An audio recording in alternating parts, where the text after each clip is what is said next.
Coucou les amis, en direct de Baluchon, de retour à l'atelier pour les derniers petits travaux. Donc là, je suis en train de modifier le profil, la compensation du safran. J'ai retaillé un petit peu. Et ben, je vous ferai une vidéo un peu plus détaillée à ce sujet parce que j'ai aussi fait faire des bagues en ertalite et puis je vais modifier un peu ça. Donc, je vous ferai une petite vidéo plus détaillée.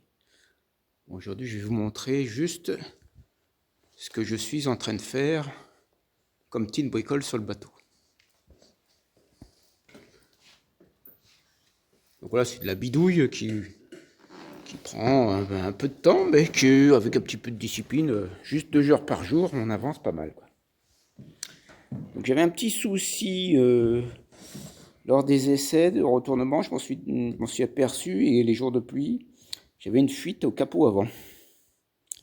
Alors j'avais voulu expérimenter un collage et sans vissage, le capot avant, juste collé. Mais je me suis aperçu qu'il y avait une petite fuite et c'est probablement dû au fait qu'il est légèrement voilé. Donc c'est un petit peu embêtant. Donc j'ai passé un temps fou pour le décoller, parce qu'il était bien collé, mais il y avait une fuite. Donc il était collé sans être bien collé. Donc j'ai décidé de faire un petit cadre en bois pour surélever un petit peu et puis donner plus de matière au vissage. Et puis redresser évidemment la base du capot en aluminium.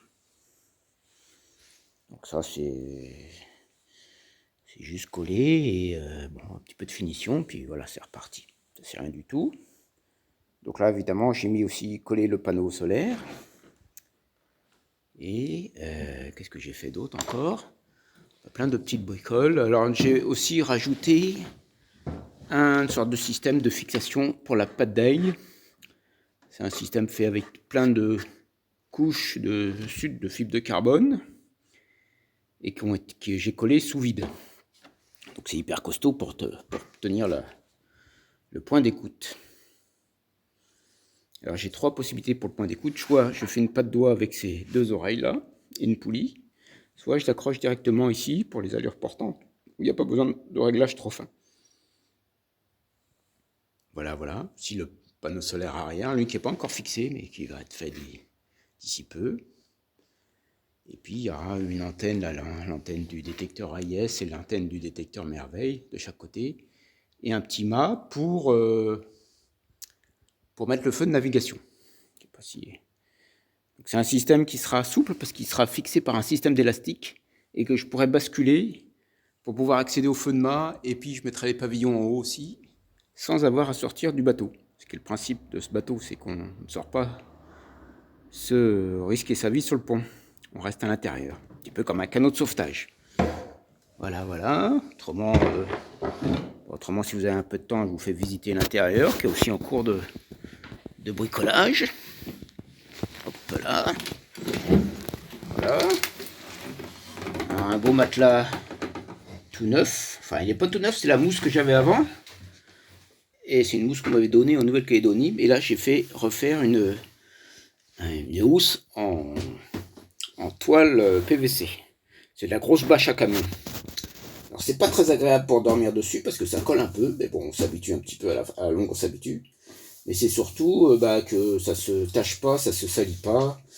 Et puis un petit coup d'éponge pour nettoyer, et c'est beaucoup plus pratique, je trouve. C'est en mode pêche, hein, c'est pas de la plaisance sur les bateaux de la Côte d'Azur.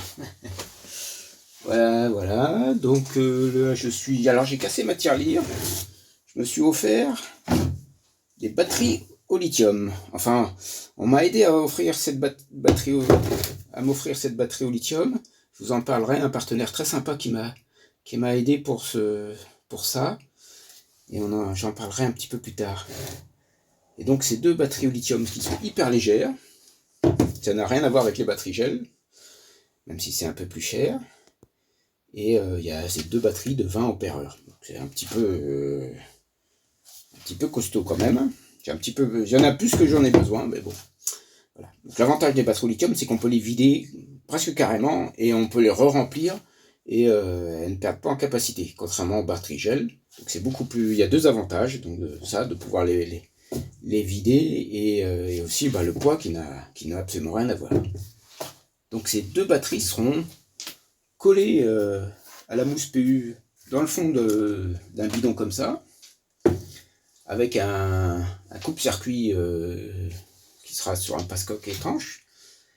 Et après, ça alimentera les trois faisceaux électriques pour les appareils anti-collision, détecteurs radar et émetteurs AIS. Donc ça détecte les ondes radar. Quand il y a un bateau dans le coin qui a son radar enclenché, ça braille. Et ça émet un signal AIS. Si les autres bateaux surveillent, ils peuvent voir que j'émets quelque chose. Mais bon, c'est à moi de surveiller quand même, parce que je suis vraiment pas très visible. Voilà. Aussi, autre point que je suis en train de modifier, je sais pas si vous avez suivi, j'avais prévu de mettre 2 tuyaux PVC de chaque côté. Et on m'a fait remarquer à juste titre que les tuyaux PVC, c'est pas super bon pour me mettre de l'eau alimentaire. Donc je me suis procuré plein de bidons comme ça qui seront tout le long et recouverts d'un petit coffre en contreplaqué pour les protéger et de la lumière et des chocs. Et donc voilà, je vais en avoir 7 de chaque côté, donc voilà, 14 bidons. Et ça devrait être très bon. Il y a plein de petites bricoles aussi, il faut que je trouve un point ergonomique pour que je puisse voir mon compas et de la couchette et debout dans le capot si je suis en train de régler la voile. Et puis un système pour fixer mon ancre. Enfin, il y a un petit peu de travail quand même si c'est pas très important, mais il faut un petit peu de discipline pour avancer. Voilà. Donc je vous parlerai de tout ça un peu plus tard. Et puis à bientôt pour une nouvelle vidéo.